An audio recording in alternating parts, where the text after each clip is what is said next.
what I love about this book is it shows Plato putting himself in the service of men of action charged with great responsibility and taking great risks.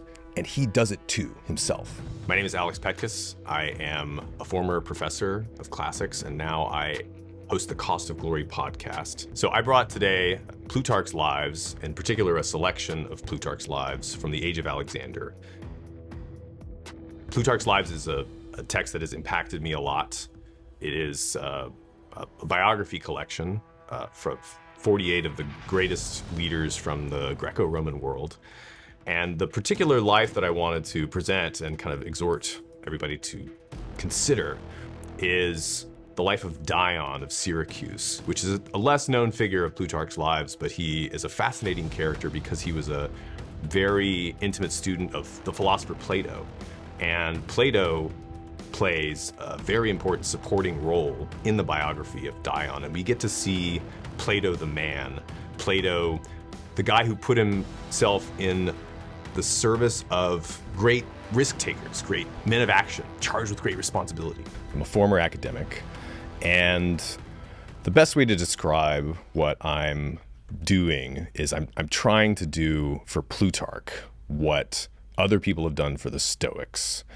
I think Plutarch has got incredible potential to speak to our current moment, and he has in the past in a very big way. The founding of this country and at various periods in history been an extremely influential writer, philosopher, and he's a great storyteller too. So I think he's made my work for me as easy as it can be, but it's a challenge, and that's what I'm up to basically. I want to present to you a version of Plato that I don't think you've heard before. Many people who go on to do PhDs and study Plato aren't really familiar with this version of him, but it had a big impact on me, and I think that it can help you get the most out of your reading and study both of philosophy, of Plato for sure, but of any serious book that you read. A little bit about my own engagement with this. So when I was in my early 20s as an undergrad, I met Plato for the first time, and he had a big impact on me and made me want to study philosophy and classics and learn Greek and just go really deep on this stuff for many, many years. And I did that. I went and did a PhD, and I taught a few universities, and I got a tenure track job. And then I had a second encounter with Plato in my early 30s, towards the end of that process, that made me decide, kind of like I was taking his advice or something, that the next step for me was to leave academia, and I got really interested in entrepreneurship. And so the first version of Plato that I met through texts that you might encounter in a UATX course, probably, or that most people would encounter Plato as an undergrad through. So the Symposium, Republic, Apology, etc. My second encounter with Plato was through the book that I want to recommend to you today, which is Plutarch's Lives. Now, Plutarch was a student of Plato, sort of. I mean, he lived 400 years after Plato, but he would have considered himself a follower of Plato. He studied at Plato's school, the one he founded in Athens. And Plutarch, inspired, I believe, by the lessons that he got from studying philosophy and kind of carrying on the torch, he wrote many moral treatises, many works of kind of what we would recognize as philosophy, but he also wrote one of the most influential books in the history of the world, which is Plutarch's Lives. And this is actually a selection of Plutarch's Lives, 48 biographies of Greeks and Romans in parallel with each other. But this selection contains the biography that Plutarch wrote of one of Plato's most famous students, a man named Dion of Syracuse. And Dion was very connected with the royal or tyrannical family that ruled Syracuse. Syracuse at the time, probably, certainly the most important, powerful Greek city in Sicily and in Western Greece, but probably in the entire Mediterranean in Plato's day. Syracuse is like number one. And in this biography of Dion, Plato is a very important supporting character, and he gets involved in royal politics at Syracuse in a big way. And what I love about this book is it shows Plato putting himself in the service of men of action charged with great responsibility and taking great risks. And he does it too himself, importantly. He takes on those risks and at great personal risk to his own life, but also to his whole philosophical project. So that's the Plato that really impacted me when I was in my 30s and that I kind of wanted to emulate. So Plutarch's Lives is a text that has been very influential on statesmen and the founders of this country and Machiavelli, the Renaissance. I mean, the list goes on. And it's because it has this quality that Nietzsche speaks about it's sort of like the fundamental text of monumental history for Nietzsche, which is a mode of approaching the past that doesn't place all the emphasis on objective knowledge and understanding the full picture and going deep on studying the past for its own sake, but places the emphasis on drawing energy from the stories of the past in order to engage more vitally with the present and to build a more ambitious future by admiring and then trying to outdo the past. And this is what Nietzsche really saw as the fundamental driver of the most important mode of history reading. And there are other modes that are also important. But Plutarch really embodies that. The life of Dion in particular is one that taught me a couple of lessons that I want to share with you today. And I'll just give them as bullet points, and then we can maybe go in deeper in discussion. But three bullet points I want to give to you that I learned from Plato, from the life of Dion. One is that philosophy for Plato is fundamentally a political project, which is to say, it is not just for the good and happiness of philosophers and people who study philosophy, but it aims at the good and happiness of cities, states, all of mankind. Two is that philosophy is an incredibly powerful tool for making loyal, good, lasting friends. Three is that philosophy should buttress us to take on great challenges and great risks. So, interested in your thoughts. When it comes to what philosophy tells us about our moral obligation to take risks and do things that are brave for the good of all, what does Plato say? What does Plutarch say? Why are we morally obligated to take risks for others? I'll answer that with a story, maybe, to begin. So the other text that I didn't mention yet, that was one of Plutarch's sources for the life of Dion, is a text that a lot of philosophers and a lot of people who read Plato don't read or don't take seriously. And that's a letter that he wrote called the Seventh Letter, because there was 13 of them in antiquity and that we have today. Several of them I am convinced, are certainly not written by Plato. There was a whole tradition of spurious letters that survive from antiquity. But there's some debate about the Seventh Letter.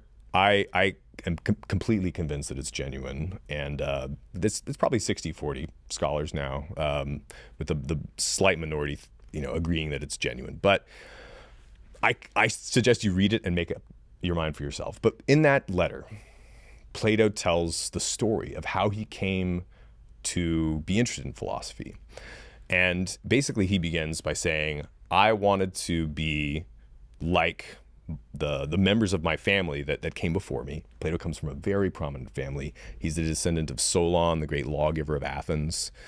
He's got generals and archons in his lineage. Very noble family. So I wanted to do that. But around the time Plato was coming of age, there was a lot of political turmoil at Athens. They lost the Peloponnesian War to the Spartans. There was this government installed by the Spartans that Plato's uncle was a member of, and it got really bad. And Plato had to distance himself from it because it became murderous. This is the 30. But Plato said, this whole experience of seeing constitutions rise and fall and certain states winning or losing depending on whether they were a democracy or an oligarchy or a monarchy or a certain kind of democracy or oligarchy or monarchy. This made him resolve, okay, states, and he's a student of Socrates, you have to remember already, states will never have, human beings will never have an end of suffering until either the rulers of cities become lovers of wisdom or the lovers of wisdom become rulers of cities, essentially, which is very similar to something that says in the Republic too. And so the whole premise of studying philosophy for him was motivated by, not just to study in his youth, but to dedicate his life to it, was to understand what is true about human nature. And so this is kind of what the project is about, and understanding human nature will help you determine what is good for people, and also if you can determine that for individual people, you can determine what is good for states. And so one of the premises of human nature, Plato would say this, Aristotle would say this. I mean, Aristotle, I think, is much more a kind of Platonist than people give him credit for. We're political animals, as Aristotle would say. And you can find this kind of idea in Plato, too, that part of what makes us human is that we are social beings, and friendship is one of the highest goods, one of the highest extrinsic goods, as Aristotle would put it. So if nothing else, you don't have to go resort to altruism. If nothing else, it's about making you happy. You're not going to be happy if you don't have friends and put yourself in the service of others and see yourself as a political animal with sort of duties and responsibilities to your fellow man. So to that last point you just made, does philosophy itself presuppose that you have to be risk-taking, you have to be willing to do things for others, and that benefits you in the ways you're describing? Or is that like Plato's form of philosophy, or what he believes that provides that? It's a great question. So Plato kind of invents philosophy as a category, as a way of life in a lot of ways. It sort of begins with Socrates, but Plato is the person that really makes it a thing that is distinct from, say, being a sophist or being a public intellectual like Parmenides. He actually turns it into not just a side interest, but something that should govern our lives and develop our actions. I don't think that Plato would say that every philosopher has to go be an entrepreneur. And he talks, in many passages, like in the Theaetetus, he talks about how when the philosopher walks into a courtroom, he's like, the whole thing doesn't make sense to him. There's people, yelling and supporting values that seem irrational to him. And there's a kind of tension between a real dedicated philosopher in society. Of course, he has Socrates in mind on some level, but, there is the dedication to really understanding the fundamental principles of human nature or or metaphysics of the cosmos can kind of make you weird. And Plato says, that's okay. This is really important. It's worth being weird. When he speaks of his own involvement in Syracuse, the backstory in short is his friend Dion that I mentioned earlier in this biography is a marriage relation of the tyrant reigning at Syracuse, Dionysius II, and he gets exiled. And essentially he asks Plato to help him out.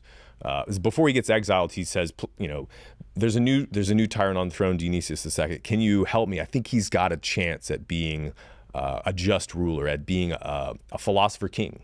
And Plato says, well, if I didn't take this chance to actually make somebody good, to make somebody better, then I would undermine my whole project. The whole premise of my philosophy is that it can make life better for individuals and for states. So I think it's more about if you have that opportunity. That's Plato felt like that he had a duty to give it a try. So it's a little bit of both. Philosophy can make you weird, and not everybody is called to it. But if you're called to it, you'll know. Can you tell us more about philosophers being weird? We say that people who are disruptors, whether it be entrepreneurs, Elon Musk was laughed at for a long time for, crazy dreams. I know that, one of our founders of the school, Joe Lonsdale, amazing entrepreneur, also people don't believe you at first. And it's the same for philosophers. Can you tell us more about that relationship between being ahead of your time and being weird? There does seem to be a correlation between philosophy, people who get really into philosophy, and people who are disagreeable and kind of natural contrarians. And I think that expresses itself in a certain strangeness. I mean, I just read Alex Karp's book, and brilliant guy. And, people talk about how brilliant he is now, but he's also, by most standards, kind of a weird guy too, and they certainly were making fun of him long before they thought he was a brilliant guy, the general public. Part of what so many entrepreneurs these days have is like some counterintuitive insight that doesn't really come to you if you assume everything that you see is normal and right. If there's a kind of like friction that somebody who's disagreeable, who penetrates into the mysteries of true being, is going to experience in society, right? So that can make you a misanthrope and live in a cabin, and we could think of plenty of examples of that. But it also when it's combined with the right kind of drive and I think sense of duty, it can express itself in these really powerful ways, especially when technology can just multiply the agency of an individual, right? So I think for that reason, we live in a really exciting time when like the potentials of philosophy to help or to harm too are great, and all the more reason to study it more intensely.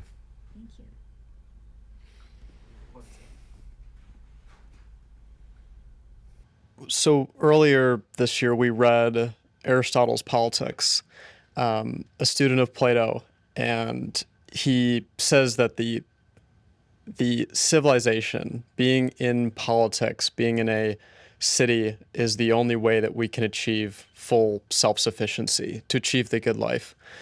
And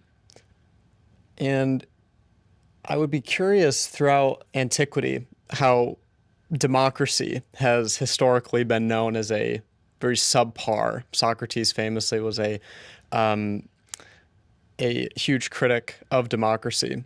What do you think Plato or Dion would think of the American Republic and our implementation of democracy in government?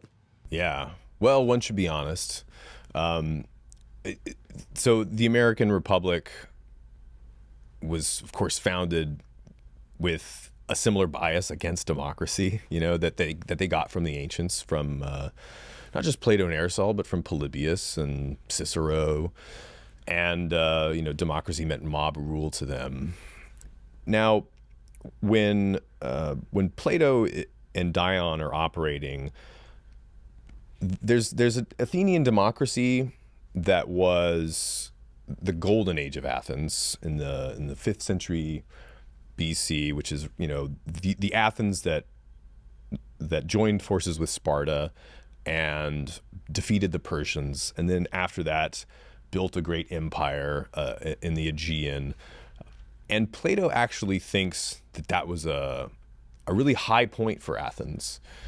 Now, they had a moderate democratic constitution, and by Plato's day, it got more and more democratic. Like the power of the assembly increased, the power of demagogues became higher and higher.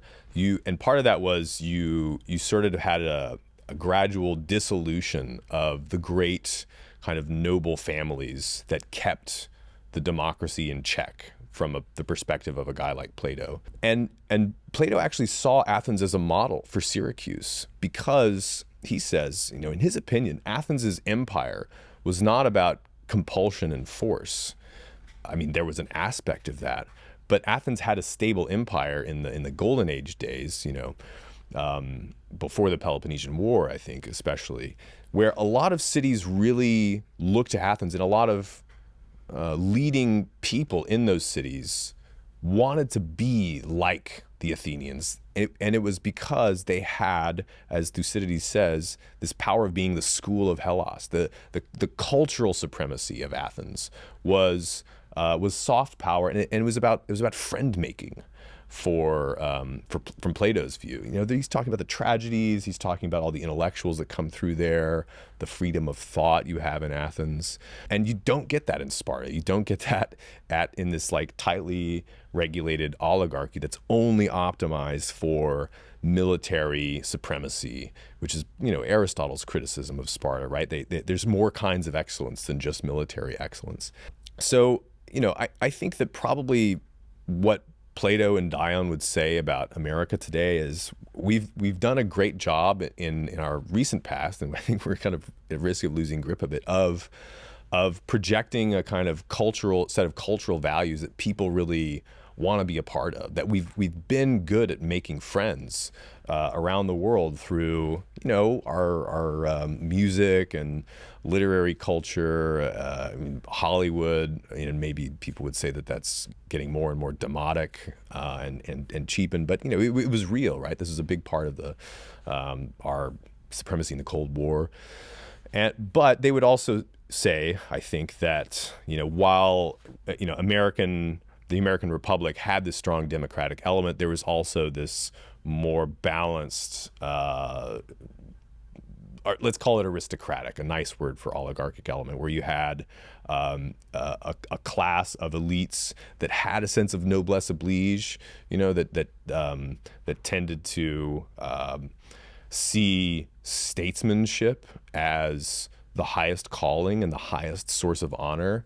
And we've lost a lot of that tradition of public service as being very honorable. Like, entrepreneurs are just widely regarded as way cooler than politicians now, which is maybe a good thing, but we've lost something in that sense of, and this is something that Alex Karp talks about, right, in his book, that the tech world has kind of devolved into commercialism. This would be a slide from Aristotle, from Plato's perspective, into a kind of plutocracy, which is bad, which is one step away from mob rule. And he might diagnose us as kind of teetering on the edge of mob rule, and too much mob rule tends to lead to totalitarianism, tyranny, demagogues ruling the place. So the short answer is it's complicated. So do you think that, or the better way to phrase this maybe is, what do you think Athens did in its golden age of a mixture of democracy that appealed to critics of pure democracy at the time of Plato or Aristotle, and maybe what's something we can adopt or take further consideration into if we were designing a republic from scratch? Yeah. It's a great question. Maybe one of the ways to answer this is a lot of observers, Plato, for example, would look at the way that Athens honored its leaders in the past and kept the kind of demagogues from the throats of its most talented citizens as a stabilizing force. They did have this thing called ostracism, where you could get kind of voted off the island for 10 years. It wasn't like an exile per se, but a long vacation to kind of keep you from rising too high. And this happened to Aristides and Themistocles and some of its great statesmen. But towards the end of the Peloponnesian War, you have the generals at Arginusae. They win this battle at sea, but then a storm comes and they're not able to rescue some of the sailors in the disabled ships, and a lot of Athenian sailors lose their lives. And it's understandable. Kind of, they had to make a difficult decision, and they come back to Athens and they get they get put on trial in a kind of mass trial, which is technically illegal, but and they all get executed. And Socrates is one of the only people who speaks up and says, no, we can't do this.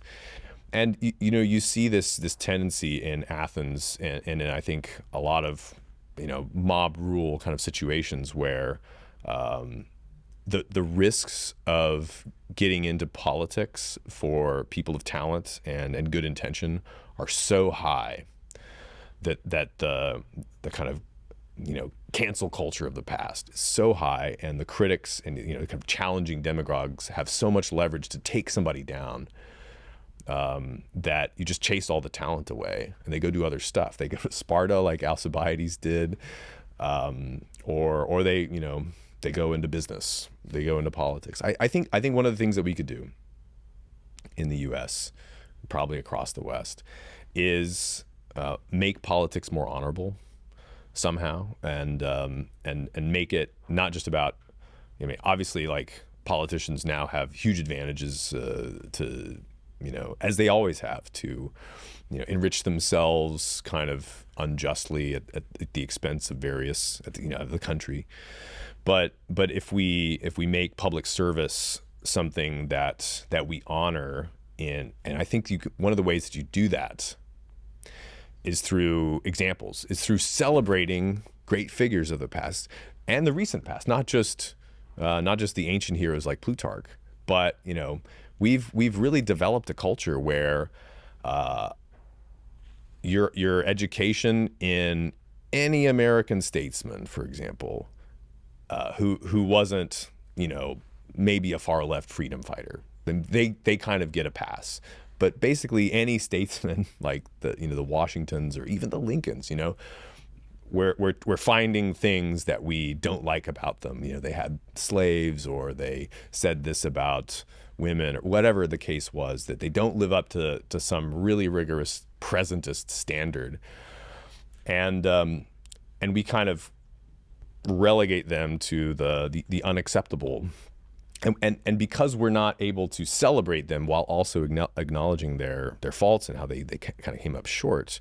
And Plutarch himself, as a celebrator of heroes, he will tell you where people made mistakes, where they had their downfall. And that's precisely, you can't really appreciate somebody's downfall or their faults and learn from them if you think they're just despicable and contemptible. It prevents you from really going deep enough that you can apply that lesson to yourself, typically, because you don't see yourself in them. And I think that we've really gotten away from this and kind of destroyed our culture of heroes. For much of European history and American history, the Greeks and the Romans kind of provide a paradigm of how to honor heroes, and they're kind of like the foundation of like a healthy attitude toward eminent political leaders. And so one way I think that we could start is just, as Plato says in the Republic, teach better stories to the young, give them models that they can admire, rather that they're naturally going to admire, not try to force them to admire people that aren't like naturally comparably as admirable as like, the founders of this country, for example. I certainly didn't have that when I was in high school. I didn't really care about George Washington when I was in high school. It wasn't cool. And now I read his biography and I'm like, damn, Hamilton. I mean, all of these, Jefferson even, like great souls and flawed in many ways, but we owe a lot to them, and you could say that about so many figures in American history that we ignore because our historical education has gotten so, I think shallow and debased. So I feel like that might be a good segue to what you're currently doing. So you mentioned entrepreneurship and this sort of like pivot that you had when you read Plutarch. And so what are you doing to like bring that into practice in your own life? What's your project and how are you spreading that message? When I left academia, I wanted to,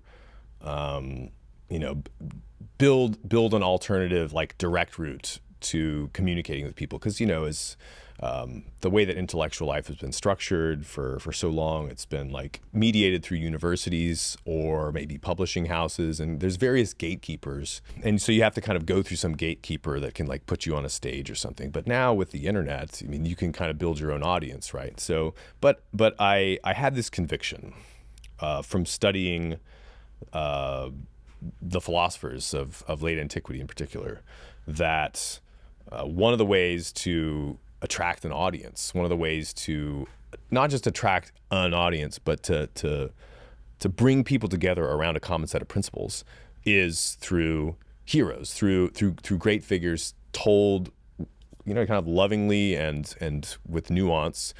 And so basically what the Cost of Glory podcast is I'm trying to put all of Plutarch's lives in a kind of digestible audio format and retell them, and I compare all of the ancient sources, and I bring in modern comparisons, and I try to take lessons for you from them. And I thought it would be easy, I thought I'd be done by about now, but 4 years in, but I'm only a quarter of the way through, because there's just such huge figures with so much to tell us. But the way that you in ancient Greece, this goes for Rome too, and you can read Pustel de Coulanges, ancient city, on this. There is a sense that community in the ancient world is built around common heroes. It starts with ancestor worship. The household has, the heroic ancestor that, the Lares and the Penates in Rome, that you venerate at the family hearth. And then from that, you have these bigger and bigger kind of scale heroes that sit at the top of larger and larger pyramids. And then you have like heroes of the city, like Hercules is the hero of one city, or Diomedes is the hero of another city, Ajax and Aegina, and on and on. So a lot of these heroes have this kind of important local function. So it's not just the gods, it's also the heroes. And Homer is many things. I mean, a brilliant, artist, creator, narrator, but he is also a kind of common set of heroes that the Greeks can all agree on and kind of compare each other's heroes to each other. So that was sort of my impetus for saying, like, Plutarch might be like really our guy for bringing together people around classical ideals of statesmanship and leadership. So a lot of my energy goes into long form audio storytelling, because I think, you can really, it's one of the few media that you can get people's attention for a long time. A drive or working out. A lot of people listen to my show when they're working out, which is, I take as a really good sign. People less and less read books, so meet them where they are, and YouTube videos, I will watch a YouTube video for 5 or 10 minutes at a time typically, but I'll listen to a 3-hour podcast at the drop of a hat, if I think it's good. But beyond that, I've started doing retreats, and we've done a couple of retreats in Rome. We recently did one in Austin, and we've started with men's retreats that seem to be kind of male spaces seem to be really lacking in our society, and it's kind of an experiment that has gone really well. A lot of guys just like haven't ever had that, and I didn't have a lot of that for most of my life. But the bigger idea that we try to present at the retreats is to take the classical art of statesmanship, which is the art of rhetoric. Actually, this is like the basic skill. We call it a soft skill now, but like they would call it a hard skill. The skill of being able to speak in public, to organize your thoughts, to have a method for turning your reading into ammo, into an arsenal, to find the passages that are going to resonate, the narratives, the examples. Rhetoric is this whole system and the kind of way of looking at the world and your own intellectual development and your reading throughout your life.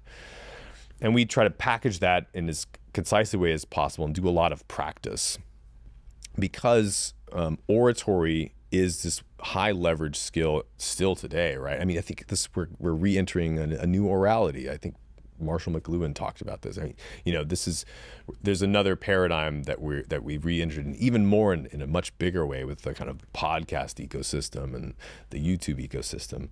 So these are like skills that have always been relevant and even more today. But digging deep on these is kind of a prelude for talking about values, because the art of rhetoric, which Plato taught, by the way, and certainly Aristotle taught. This is like one of the skills that they offered in their philosophical schools. Make you a better speaker, communicator. It is not just about speaking clearly and removing your ums and ahs, which obviously I haven't completely done with myself, but it's about also moral philosophy. It's about understanding people's values, how they're constructed, and if you really want to do it right, you have to know what is true, what you believe, because for a lot of reasons, but if you speak from conviction, you win people over better, and like powerful speakers today speak with a lot of conviction. People really want that authenticity today. It's going to be harder and harder to fake it, I think. So those are some things that we're doing now. And I think, we've got other things in the pipeline, but maybe that can be hopefully scaled more. And Plutarch is a fantastic source as a kind of like raw material for rhetoric, for getting those examples. This is the storytelling that you have to do to keep people's attention. Given your experience in both the realms of academia and entrepreneurship, how do you think a liberal arts education has impacted your ability to be an entrepreneur? And do you think it's important for entrepreneurs to study the liberal arts and philosophy? Yeah, well, I wouldn't be here if it weren't for Plato. And I, not just as an academic, but as an entrepreneur. For me, I understood a lot about the marketplace of ideas from studying it intensely in antiquity, and like seeing how, like, because I think you can sort of zoom out in some sense and see how like basic human tendencies with regards to the way that audiences gather, the way that values are transmitted, the way that stories impact society. Just little things that have just stuck with me about my liberal arts education. Like Hesiod in the Theogony talks about the Muses a lot, that he's inspired by the Muses. The Muses are the daughters of memory and Zeus. That is to say, they have this kind of genealogy that goes back to the supreme god of order and power, and also to the goddess of kind of like our mental connection with everything that came before and everything that else is present. The Muses are the goddesses of history and literature and philosophy and astronomy, but these things have an intimate relationship with power structures, and that's a good thing if you use it right. So all kinds of lessons like that have stuck with me. And so for my particular field, which is, leadership, information technology of a certain sort, it was really fundamental in that specific way. I think also studying great works of literature and philosophy, learning to, read carefully and to really analyze the texts, to do close readings, and to just pick out what somebody is saying really, and the various levels of why they're saying it, to compare conflicting narratives and harmonize them, and thinking about the different interests that might influence and bias different narratives. All those skills are incredibly useful in what I do, for sure. And they also help me to connect with other people, and that's one of the things that when I was starting to get into the liberal arts in college, what I wanted out of it is to become a better communicator, and to be able to connect better with larger groups of people or larger ranges of people, and for me, as somebody who travels, or not as much these days, but likes to travel, studying the ancient history of places gives you a connection. Like I can talk about Cyrus and Darius with the Persian. I can talk about the Hittites with the Turk. I can talk about the Scythians with the Ukrainian or a Russian. And the ancient world in particular gives you just this really broad base to talk to a lot of people. And you can talk about Alexander with the Pakistani, right? and on and on and on. So there is a kind of set of common symbols that you get from the study of the ancient world. But a fluency in ideas and an ability to kind of make comparisons from within your own tradition to ideas that you encounter from another tradition. It just gives you a lot more to talk about, which is kind of, back to one of the premises that I hit you with. Philosophy is an extremely powerful basis for friendship, and it's about knowing what you believe and living by it, and that really increases your ability to be trusted by people. This is one of the things that Plato sees as a crucial thing that the tyrant Dionysius II was missing. He didn't have people around him that he could trust. And so there were all these cities that he was trying to control, and he was doing it by force because he didn't have people that wanted to be his friend, that trusted him, that he could trust. And that was Plato's pitch to him, and Plato's pitch through Dion to him. But I think it really does work today, and I've seen it in spades in my life, and the kind of friendships that I've been able to make on the basis of these liberal arts. Thank you so Yeah, much. thank you. This is a lot of fun, guys. Yeah, really enjoyed it. Thank you. Yeah, Good to meet you. yeah, great to meet you all. You bet.